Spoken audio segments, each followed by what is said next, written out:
సమయము సమీపించిందని దేవుడు తన ప్రజలకు హెచ్చరిక చేస్తున్నాడు. ఆ సమయములో దేవుని ప్రజలు ఏం చేయాలనో కూడా చెబుతున్నాడు. సమయము సమీపించింది, వాక్యము చదవాలి, వినాలి, గ్రహించాలి, గైకొని నడవాలని. అయితే ఈ మాట సాతానుకు కూడా తెలిసిపోయింది. అందుకే 12వ అధ్యాయంలో అంటాడు, ప్రకటన గ్రంథంలో 12వ అధ్యాయంలో మీరు అక్కడ చూస్తే, ఇదిగో 12వ వచనం, అందుచేత పరలోకమా పరలోక నివాసులారా ఉత్సహించుడి, భూమి సముద్రమా మీకు శ్రమ, అపవాది తనకు సమయము కొంచెమే అని సమయం అని తెలుసుకొని మీరు నోట్స్లో పక్కకు సైడ్కు కొన్ని రాసుకుంటూ రండి. ఏదంటే, ఒకటి సమయం సమీపించింది, రెండవది సమయం కొంచెమే, రెండవది సమయం కొంచెమే, ఇలా కొన్ని పదాలు వస్తాయి. సమయం సమీపించింది అనేది ఒకటి, రెండవది సమయము కొంచెమే అని ఎవరికి తెలిసిందంట? అపవాదికి తెలిసిందంట. వాడికి సమయము కొంచెమే ఉంది కనుక బహు క్రోధం గలవాడై భూమి మీదకి ఎట్లా దిగొచ్చాడంట? బహు క్రోధము గలవాడై మీ యొద్దకు దిగివచ్చి ఏం చేస్తున్నాడు? ఎవరిని మింగుదనా, ఎవరు దొరుకుతాడా? వాక్యం విన్నప్పుడు ఎవరైతే స్వీకరించరో, అంగీకరించరు. ఎందుకంటే కొందరు పదవుల కొరకు దేవుని మందిరానికి వస్తారు, కొందరు డబ్బు కొరకు దేవుని మందిరానికి వస్తారు, కొందరు స్వస్థత కొరకు దేవుని మందిరానికి వస్తారు, కొందరు రకరకాలుగా. ఇవి గనుక అందకపోతే, దొరకకపోతే వారు దేవుని మందిరానికి రారు. ఎందుకు? అపవాది కొంచెమే సమయమని ఇలాంటి వారిని చెరబట్టుకొని పోతాడు, తీసుకొని వెళ్తాడు. ఎలీషా, గెహాజీ వేరు వేరు గుడారాల్లో ఉన్నారా? ఒకటే గుడారంలో ఉన్నారా? ఒక్కటే గుడారంలో ఉన్నారు. దేవునికి స్తోత్ర మహిమ కలుగును గాక. ఒక్కటే ఇంట్లో ఉన్నారు, ఒక్కటే గుడారంలో ఉన్నారు. కానీ ఏదైతే ఆశించకూడదో, ఎలీషా ఏదైతే ఆశించాడో, తన శిష్యునికి ఏమి రావాలి? ఆ మాటలు వింటున్న తన పక్కన ఉన్న శిష్యునికి ఏం రావాలి? గెహాజీ. ఎలీషా శిష్యుడు ఎవరు? గెహాజీకి ఏం రావాలి? అదే మనస్సు రావాలి. ఆయనకు ఆశించని మనస్సు లేదు, గెహాజీకి కూడా అట్టి మనస్సు రావాలి. ఇద్దరు ఒకటే గుడారంలో ఉన్నారు. ప్రియ దేవుని బిడ్డలారా, గెహాజీ చేయవలసిన పని ఏంటి? ఎలీషా మాటలు వింటూ, ఎలీషా ద్వారా అనేక సంగతులు తెలుసుకుంటూ, ఆ మాటలు గైకొంటూ, ఆ మాటలు అనుసరించి నడుచుకోవాల్సినటువంటి ఎలీషా ఎక్కడున్నాడు? ఈనాడు దేవుని మాటలు వినకుండా ఎక్కడో ఇళ్లలో కూర్చొని లైవ్లలో వాక్యం కూడా వినే వాళ్ళు ఉన్నారు. నా గురించి ఏం చెప్తాడో మళ్ళీ ఈరోజు.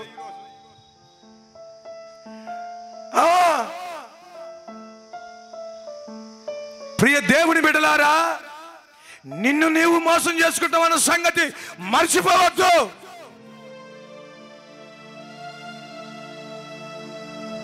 సాత్వికముగా వాక్యమును అంగీకరించుకోండి అని దేవుడు చెప్పినాడు యాకోబు ద్వారా. ఆ పైన ఏముంటుందంటే కోపము, ఆ పై వాక్యములో కోపము దేవుని చిత్తము నెరవేర్చదు. దేవుని నీతిని మనుషుని కోపం నెరవేర్చదు. ప్రియ దేవుని బిడ్డారా, ఇక్కడ చూస్తే ఈ ఎలీషా దగ్గరికి ఒక ఆయన వచ్చాడు స్వస్థత పొందుకోవడానికి. 2వ రాజుల గ్రంథంలో 5వ అధ్యాయంలో చూస్తే ఎలీషా దగ్గరికి నయమాను వచ్చాడు. నయమాను స్వస్థత పొందుకున్నాడు. నయమాను కానుక ఇస్తున్నాడు ఎలీషాకు. కానీ ఎలీషా కానుక తీసుకున్నాడా లేదా? తీసుకోలే. ఎందుకు తీసుకోలే? దానికి కూడా కారణం ఉంది. అంతకుముందే కానుక తీసుకున్నాడు. మీరు 4వ అధ్యాయంలో చూస్తే 4వ అధ్యాయంలో 42వ వచనంలో చూస్తే, మరియు ఒకడు బయల్ షాలిషా నుండి మొదటి పంట బాపాతు యావల పిండితో చేయబడిన 20 రొట్టెలను క్రొత్త గోధుమ వెన్నులను కొన్ని పండ్లను తీసుకుని వచ్చి దైవజనుడైన అతనికి కానుకగా ఇయ్యగా అతడు జనులు భోజనము చేయుటకు దాన్ని వడ్డీ కానుక తీసుకున్నాడు. కానీ నయమాన్ దగ్గర కానుక తీసుకోలేదు. దీనికి కారణము ఉంది. దేవుని బిడ్డారా, ఇతడు దైవజనుని దగ్గరకు వచ్చినప్పుడు ఏం చేయాలి? కానుక ముందుగానే ఇవ్వాలి. కానీ ఈయనేం చేస్తున్నాడు తెలుసునా? స్వస్థత పొందుకున్నాక బాగా అయితే ఇస్తామని అట్లనే తెచ్చుకుని ఇది జోబులో పెట్టుకొని ఉన్నాడు. అలాంటి కానుకలు ఏదో బాగైతే నేను అది చేస్తా, బాగైతే ఇది చేస్తా కదా, అలాంటివి దేవునికి అక్కర్లేదంట. ఇక్కడ చూడండి, బాగైన తర్వాత నయమాన్ ఏం చేస్తున్నాడు? ఒక్కసారి చదవండి 5వ అధ్యాయం 15వ వచనం. అప్పుడు అతడు తన పరివారంతో కూడా దైవజనుని దగ్గరకు తిరిగి వచ్చి అతని ముందర నిలిచి, చిత్తగించుము, ఇశ్రాయేలులోనున్న దేవుడు తప్ప లోకమంతటి యందును మరొక దేవుడు లేడని నేను ఎరుగుదును. ఇప్పుడు నీవు నీ దాసుడనైన నా యొద్ద బహుమానం తీసుకొనవలసినదని అతనితో చెప్పగా, ఎలీషా ఎవని సన్నిధిలో నేను నిలబడి ఉన్నానో ఇశ్రాయేలు దేవుడైన యెహోవా జీవము తోడు నేనేమీ తీసుకొనను అని చెప్పెను. నయమాను అతని ఎంత బతిమిలాడను, అతడు ఒప్పకపోయేను. అంతే. నీలాంటి కానుకలు నాకు అవసరం లేదు. దైవజన్ దగ్గరకు వచ్చినప్పుడు కానుక తీసుకొని రావాలి. కానీ బాగైన తర్వాత ఇవ్వాలనుకున్నాడు. చూడండి, ఇలాంటి సందర్భంలో కానుక తీసుకోలేదు. సరే, ఎలీషా దగ్గర గెహాజీ ఉన్నాడు. ఈ నయమాన్ ఇస్తానంటే ఎలీషా తీసుకోలేదు కనుక నయమాన్ వెళ్ళిపోయాడు. ఈ పక్కన గెహాజీ అంటున్నాడంటే ఆశపోతాడు, దురాశ కలిగినాడు. వెళ్ళిపోయిన తర్వాత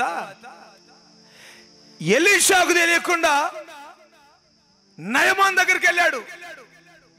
అయ్యా, దైవజనుడు చెప్పాడు, ఎవరో ఇప్పుడే వచ్చారంట, వాళ్ళకి ఇవ్వడానికి కానుక, మరి మీరు ఇస్తారా కానుక? ఎలీషా పంపాడని చెప్పేసి ఆయన పేరు చెప్పి, చూడండి, మీరు చదవండి ఆ మాట 5వ అధ్యాయంలో చూస్తే 22వ వచనం. నా యజమానుడు నా చేత వర్తమానం పంపి ప్రవక్తల శిష్యులలో 2 యవ్వనులు ఎఫ్రాయిము మన్యము నుండి నా యొద్దకు ఇప్పుడే వచ్చిరి గనుక నీవు వారి కొరకు 2 మనుగుల వెండియు 2 దుస్తుల బట్టలను దయచేయమని సెలవిచ్చుచున్నాడనెను. అందుకు నయమాను, నీకు అనుకూలమైతే రెట్టింపు వెండి తీసుకొనమని బతిమాలి 2 సంచులు 4 మణుగుల వెండి కట్టి 2 దుస్తుల బట్టలనిచ్చి తన పనివారిలో 2 మీద వాటిని వేయగా వారు గేహజీ ముందర వాటిని మోసుకొని పోయిరి. ప్రియ దేవుని బిడ్డారా, ఇద్దరు ఒకే గుడారంలో ఉన్నారు. సంఘంలో కూడా అలాగనే ఉంటారు. ఒకటే గుడారం, ఒకే సంఘంలో ఆశించే మనస్తత్వం. ఇలాంటి వారు దేవుని వెంబడించలేరు. గెహాజీ రానే వచ్చాడు. ఎలీషా అడుగుతున్నాడు, గెహాజీ ఎచ్చటికి వెళితేనేవు అంటే, నీ దాసుడనైన నేను ఎచ్చటికి పోలేదు. అంతటా ఎలీషా వానితో ఆ మనుష్యుడు తన రథం దిగి నిన్ను ఎదుర్కొనుటకు తిరిగి వచ్చినప్పుడు నా మనస్సు నీతో కూడా రాలేదా? ద్రవ్యమును, వస్త్రములను, ఒలీవ చెట్ల తోటలను, ద్రాక్ష తోటలను, గొర్రెలను, ఎడ్లను, దాసీలను సంపాదించుకున్నటకు ఇది సమయమా? అండర్లైన్ చేసుకోండి, సంపాదించుకునే సమయమా? సమయము సమీపించింది వాక్యము చదువుటకు. కాలము కొంచెమే ఉంది. సాతానికి భూలోకం మీద క్రోధముతో దిగి వచ్చాడు. ఇక్కడ సంపాదించుకొనుటకు ఎలీషా అంటున్నాడు, సమయమా? ప్రియ దేవుని బిడ్డలారా, గొర్రెలను, గొడ్లను, దాసులను సంపాదించుకొనుటకు ఇది సమయమా? ఆశించాడు సిరిని. ప్రియ దేవుని బిడ్డలారా, ఏం తెచ్చుకున్నాడు? లాస్ట్కు కొని తెచ్చుకున్నాడు నయమాను రోగం. అప్పుడు దైవజనుడు అన్నాడు, ఏమన్నాడు? నీకును నీ సంతతికి గెహాజీ సర్వకాలం ఈ కుష్ఠ రోగము నీకు అంటియుండును గాక. చెప్పండి, ఏంటండి పాస్టర్ గారు, ఎలీషా గారు, నేను నీ దగ్గర ఉండి ఎన్ని పనులు చేయలే, ఏమి ఇదొక్కటి ఆశిస్తే ఏం తప్పేమి అడిగి తెచ్చుకుంటే తప్పేమి, నేనేమన్నా అబద్ధం అన్నాడా? అవసరం ఉందయ్యా, అవసరం ఉందని తెచ్చిన. ప్రియ దేవుని బిడ్డలారా, చూడండి, ఏమి ఆశించాడు? రోగాన్ని తెచ్చుకున్నాడు. ఈ సమయం ఏ సమయం నీ జీవం ఒట్టి ఊపిరి వంటిది. ఒకానొక పట్టణానికి వెళ్ళి సంపాదించుకున్నావు రెండని మాట్లాడుకున్న వారులారా, ఇది సమయమా? ఈ సమయంలో ఎలా ఉండాలి? కాలం సమయం సమీపించింది. ముద్ర వేయవలదు. చదువువాడు, వినువాడు, గైకొనువాడు ధన్యుడు. ఎలీషాకు అవన్నీ సంబంధం కాదు. అబ్బో గెహాజీ, నువ్వు పోతే నాకు శిష్యుడు ఎవరు? నువ్వు పోతే నాకు ఈ పని ఎట్లా? నీవు వచ్చి నాకు శిష్యుడు అవసరం లేదు. రాళ్ల వలన దేవుడు సంతానాన్ని పుట్టిస్తాడు. హల్లెలూయా. ప్రియ దేవుని బిడ్డలారా, ఎవరితో ఉండాలి గెహాజీ? ఎవరి సహవాసం ఉండాలి? ఎలీషాతో ఉండాలి.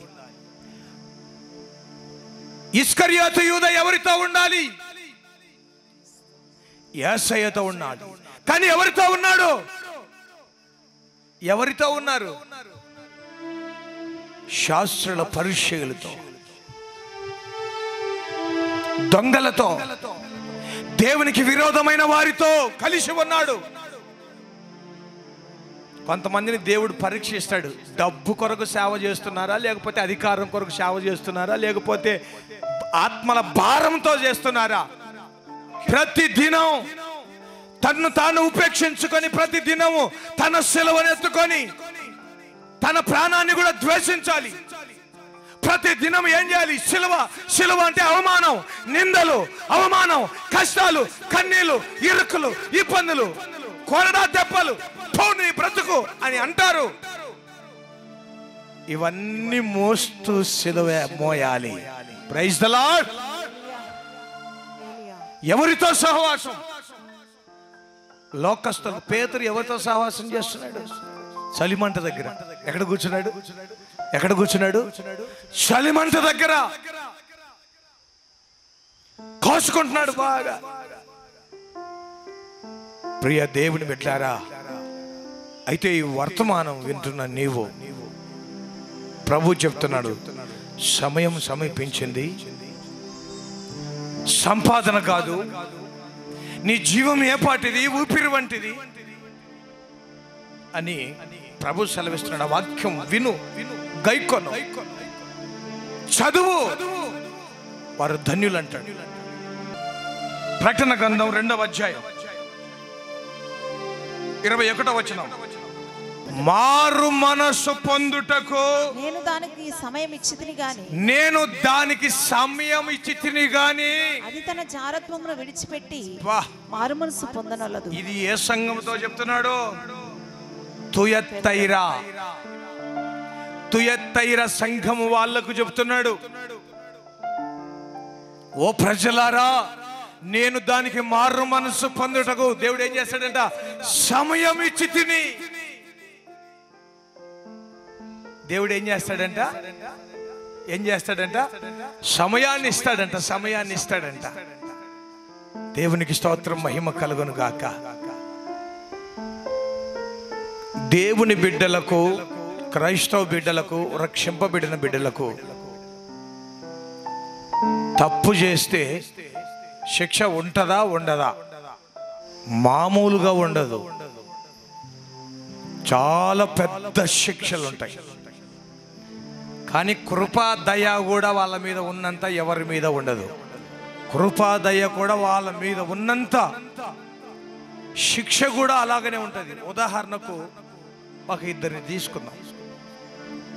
దావీదు ఉన్నాడు. దావీదు ఒకేసారి తప్పు చేశాడు. ఒక్కసారి దేవుడు ఏం చేయాలి? కడుపులో పెట్టుకోవాలా? నా బిడ్డ లేదు, దావీదు లేదు, తెలిసో తెలియకుండా చేశాడు. పరిస్థితులు అతనికి అనుకోలేకించలేదు. పాపం, అయ్యో శరీర కోరికలు, పాపము ఏదో పడిపోయాడు అనుకొని ఏదో తప్పు చేశాడులే అనుకొని ప్రభు నన్ను దేవుని బిడ్డారా వదిలిపెట్టలే. దావీదుని ఏమన్నాడంటే దేవుడు, దావీదు ఎవ్వరికి తెలియకుండా నీవు పాపము చేశావు కదా. చూడండి సమూయేలు గ్రంథం, 2వ సమూయేలు గ్రంథం 12వ అధ్యాయం. నీవు ఎవ్వరికి తెలియకుండా 11వ వచనం, 12:11 నా మాట ఆలకించము, యెహోవానగు నేను సెలవిచ్చినదేమనగా నీ ఇంటి వారి మూలమునే నేను నీకు అపాయమును పుట్టింతును. నీ ఇంట్లో వాళ్ళే నిన్ను తరుముతారు, జాగ్రత్త. నీవు చూచుచుండగా నీ భార్యను తీసి నీ చెరువానికి వేరే వాళ్ళకి అప్పచెప్తా. పగటియందు వాడు వారితో శయనించును. నీవు ఈ కార్యము రహస్యముగా చేసితివి దావీదు. ఇశ్రాయేలు అందరూ చూచుచుండగా పగటియందే నేను చెప్పిన దాన్ని నీవు రహస్యంగా చేశావు కదా. కానీ నేనేం చేస్తా తెలుసునా? బట్టబయలు చేస్తా అందరి ముందర. ఏంటి ప్రభు, నేను రహస్యంగా చేశాను కదా. అవును, నేను నీకు ఎంత కృప చూపించా తెలుసునా? నీ కొరకు ప్రాణం పెట్టే తెలుసునా? నీ పాపములన్నీ రక్తంతో కడిగాను తెలుసునా? నువ్వు పచ్చిపిల్లాడుకున్నావు తెలుసునా? నీ మీద కృప చూపించాను తెలుసునా? అయినా కూడా నువ్వు ఇప్పుడు నాకేం కలగదులే, ఇప్పుడు నాకేం జరగదులే, ఇప్పుడు ఎవ్వరు చూస్తలేరులే, ఇప్పుడు ఎవ్వరికి తెలియదులే నేను చేసే పాపం. నేను ఫోన్లలో మాట్లాడేది ఎవరికి తెలియదు, చాటింగ్ చేసేది ఎవరికి తెలియదు. నేను రోడ్ల మీద అక్కడక్కడ కలుసుకుని సినిమా థియేటర్లో కలుసుకునేది, బార్ షాపుల్లో తాగేది ఎవరికి తెలియదు. రగ్గు ముఖాలకు టవళ్ళు కప్పుకొని వెళ్తున్న సంగతి ఎవరికి తెలియదు. పెళ్లిళ్ళకి వెళ్ళి తాగేది ఎవరికి తెలియదు. ఊరు విడిచి ఊర్లో ఎక్కడెక్కడో అక్కడ చేసే పాపలు ఎవరికి తెలియవు. రహస్యంగా నేను చేస్తున్నాను అనుకోవచ్చు నువ్వు, కానీ దేవుడు అంటున్నాడు జాగ్రత్త. నీవు రహస్యంగా చేస్తున్నావు కదా, బట్టబయలు అందరూ చూస్తూ ఉండగానే నీ పాపాన్ని. ఎంత పెద్ద శిక్ష అండి, ఎవరికి తెలియదని. ప్రియ దేవుని బిడ్డలారా, యేసు ప్రభు ఏం చెప్పాడంటే, మీరు రహస్యముగా గదులలో మాట్లాడుకున్నవి మిద్దెల మీద ప్రకటింపబడును. మళ్ళా వెళ్ళి ఎవరు చెప్పినారు నీకు? దా ఆయనని పిలుచు, ఈమెను పిలుచు, ఈయనని పిలుచు, ఆయనని పిలుచు. ఈ పిలుపులాటలు ఆడుకుని పిల్లకాయలను పోలిందంటాడు యేసు ప్రభు. పిలుపులాటకు వాళ్ళని పిలుచు. నువ్వు చూసినవా? ఎవరిని పిలవాల్సిన పనిలే. ప్రియ దేవుని బిడ్డలారా, రహస్యముగా నువ్వు చేసినది బట్టబయలు ఎవరో కాదు, దేవుడే చేస్తాను. పట్టిస్తాడు ఆయన. ఆయన పట్టిస్తే ఇంకేముంది, ఆయన పట్టిస్తాడంట. అందుకే ఇక్కడ ఏమంటాడంటే సామెతల గ్రంథంలో 1వ అధ్యాయంలో చూడండి 23వ వచనం. నా గద్దింపు విని తిరుగుడి, ఆలకించుడి, నా ఆత్మను మీ మీద కుమ్మరించుదును, నా ఉపదేశమును మీకు తెలిపెదను. నేను పిలువగా మీరు వినకపోతిరి, నా చేయి చాపగా ఎవరిను లక్ష్య పెట్టకపోయిరి. నేను చెప్పిన బోధ ఏమీ మీరు వినక త్రోసివేసిరి. నేను గద్దింపగా లోబడకపోతిరి. కాబట్టి మీకు అపాయం కలుగునప్పుడు నేను నవ్వేదను, మీకు భయం వచ్చినప్పుడు నేను అపహాస్యం చేసేదను.